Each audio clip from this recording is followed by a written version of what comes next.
This is Andi Purewal for Boxing Social in association with Betfred, and I am delighted to be joined by promoter Frank Warren. Frank, it's the morning after the night before an absolutely amazing ending to three brilliant fights between Tyson Fury and Deontay Wilder, which saw Tyson pick up that late stoppage victory. Just going back to it, kind of, how would you look back now you've had a little bit of sleep? I don't imagine too much because the adrenaline's probably still pumping. Oh, it's just the most amazing heavyweight fight I've ever seen. Probably one of the most amazing fights I've ever seen. I mean, these two guys. It was an epic. It was a total war. And when it's funny before the fight, you see Tyson coming into the ring dressed as a Roman centurion, and that's what it actually became. And the two gladiators at the end of the day in the ring. And sometimes there weren't a lot of finesse about it. I mean, they slugged it out. There was, I felt that Wilder I felt for me that Wilder only chance to win that fight was to do what he did, which was to come out early. I think I meant, when we did the interview, I said that, I think he'd come out and he'd be trying to take Tyson out early. It won't be no sort of, standing back in boxing like the last few fights, because that's the only way he could do it. And he was nearly, and he stuck to that game plan, and as a result of that, it became what I said, a shootout. I thought Tyson would have stopped him in sort of by 5-6 rounds, but there were things happening in that fight I never thought would happen. I mean, Tyson going down twice in the fourth round. I don't know how on earth, he did it again, got through that. Deontay going down, and I don't know how he got up, but it was just like the most, for me, nail biting, worrying.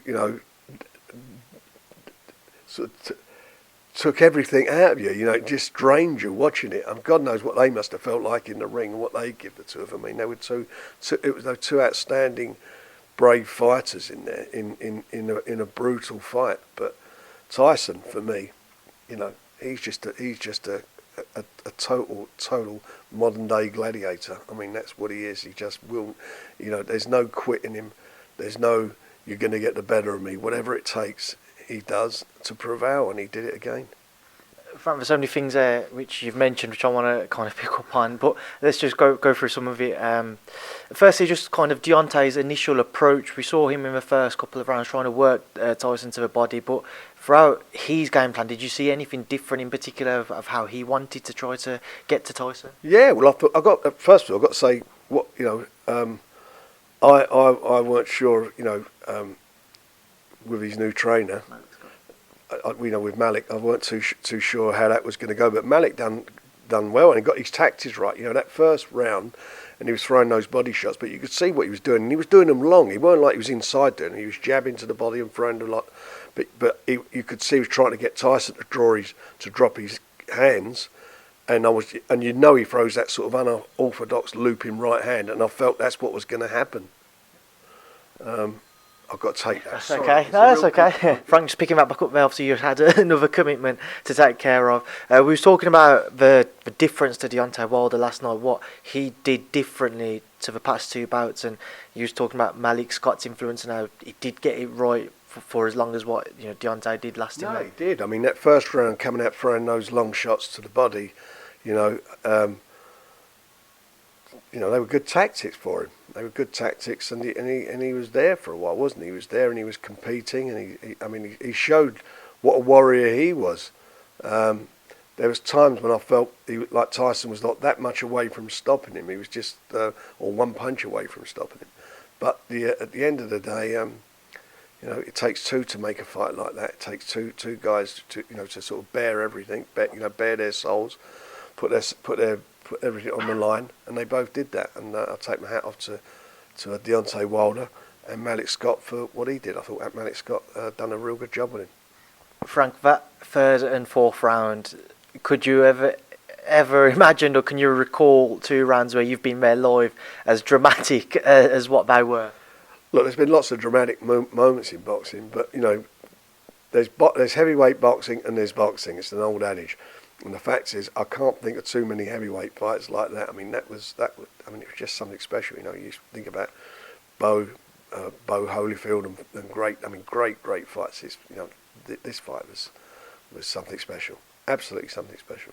What went through your mind when you did see Tyson on the deck?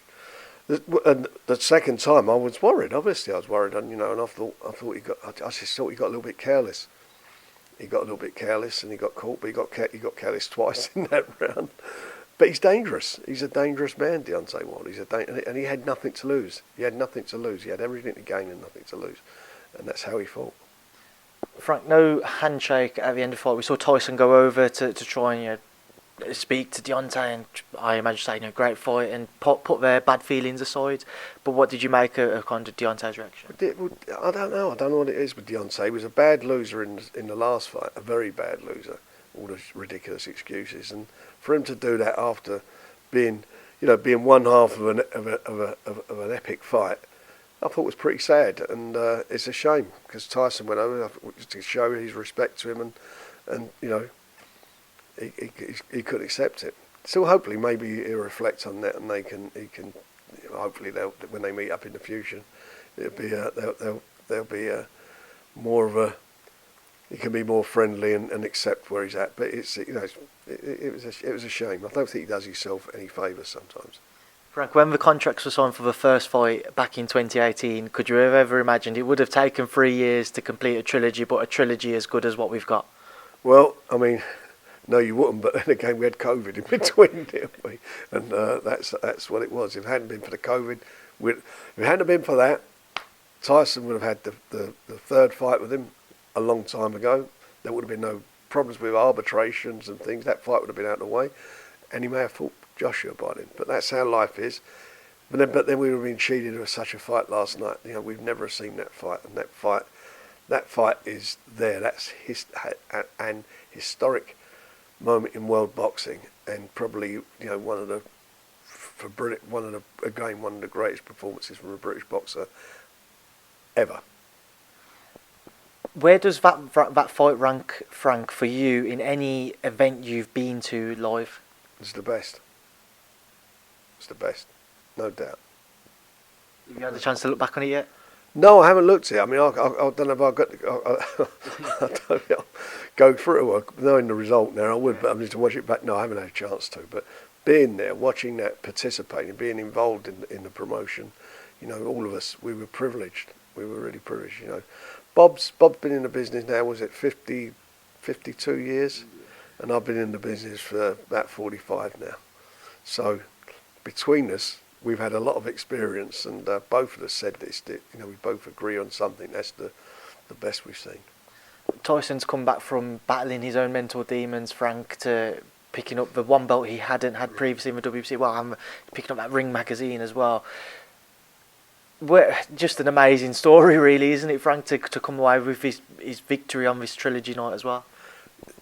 That fight was his life. He was, or the trilogy was his life. Fought his way through. No one thought he was going to do it. He won the first fight. He got robbed. Second fight, done the business. This one, he was up, he was down. But what he's shown is what he's all about, which is a big heart and a big, a motivation, and will not be nailed down.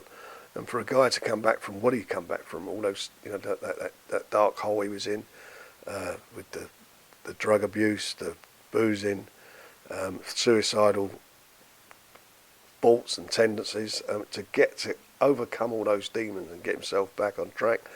He's got a great family. He's got children. His wife Paris, who's an absolute rock for him. To be able to do all that is a testament to the man, and that's what he is. He's a man. There's nothing about him that, as a boxing fan or a person, you can't admire, because he's been there. He's been there and done everything, and he carries on doing it. He's an inspiration, I think.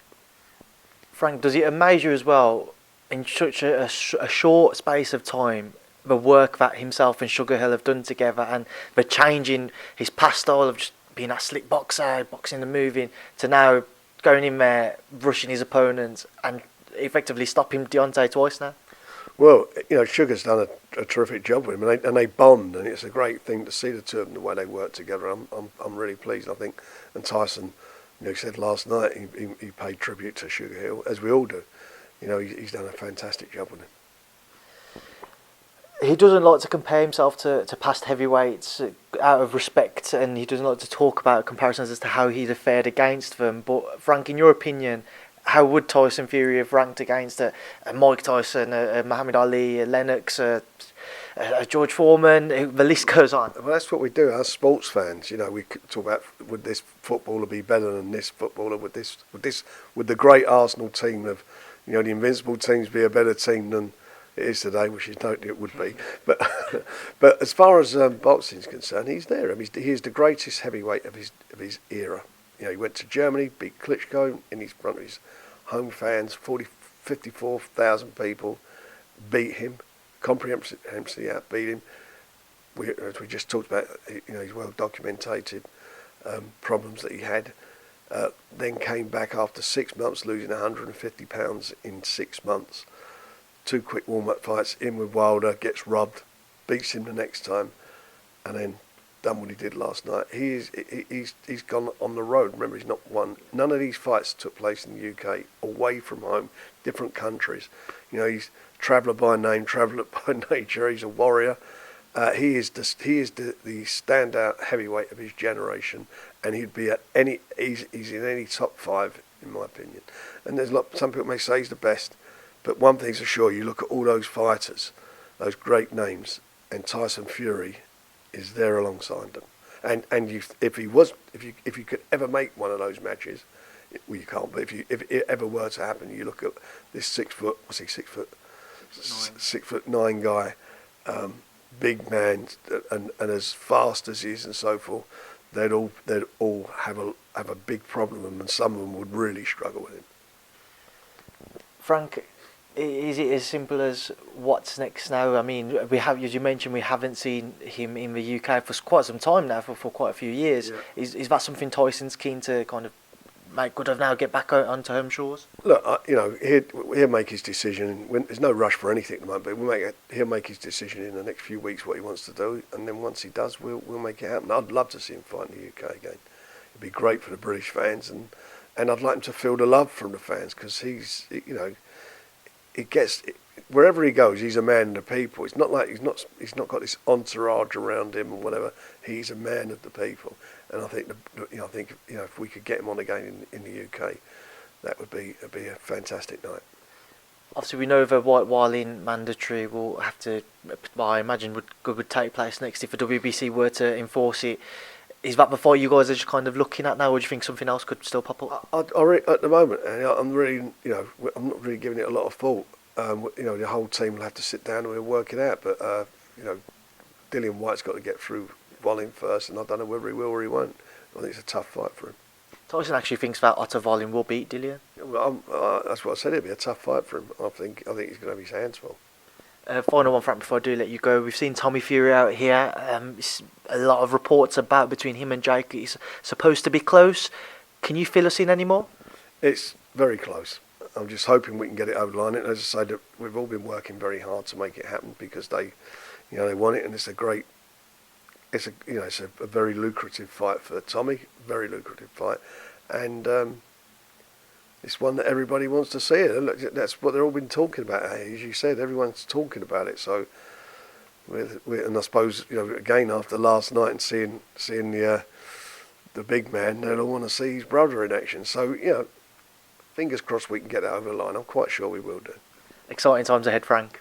Yeah, we're good. I mean, you think about it. In the last few years, Tyson from nowhere, everybody had written him off. He's there, number one in the world and of his era. And then we got number 1 in the WBO with Joe Joyce, number 1 in the WBA. We got Daniel Dubois. We're in good shape. Plus all our other guys. We're flying at the moment, and it's good fun. Right, Frank, I know I've caught you when you've got to get ready to get to the airport, so I don't want to keep you for too much longer. But I appreciate you doing this morning. Safe travels back to the UK as well. I'll see you soon. And to you, young man. Thank you.